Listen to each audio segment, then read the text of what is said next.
হাসি, ওই ড্রাইভারটা ওখানে একা একা দাঁড়িয়ে কি করছে? জানি না। ও, আমি আসছি। ড্রাইভার বাবু, এখানে একা একা দাঁড়িয়ে কি করছো?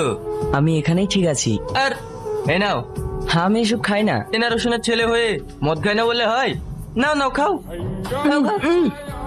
আমি বললাম না এসব আমি খাই না।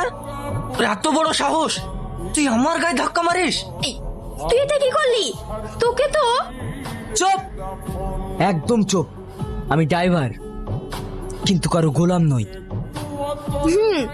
তুই বাড়ি চ, তোর হচ্ছে। আসি, কি হয়েছে রে মা? আমাদের ড্রাইভারের জন্য আজ আমাকে অপমানিত হতে হয়েছে। কি বলছিস? সেলিম তো খুব ভালো ছেলে, ও এমন কোনো কাজ করবে না যাতে তুই অপমানিত হোস। আমি বলছি তা তোমার বিশ্বাস হচ্ছে না? শোনো আব্বু, তুমি কালই ওই ড্রাইভারকে বার করে দেবে। ড্রিঙ্ক করেছিস? ও, এবার আমি বুঝতে পেরেছি। তুই চুপচাপ শুয়ে পড়,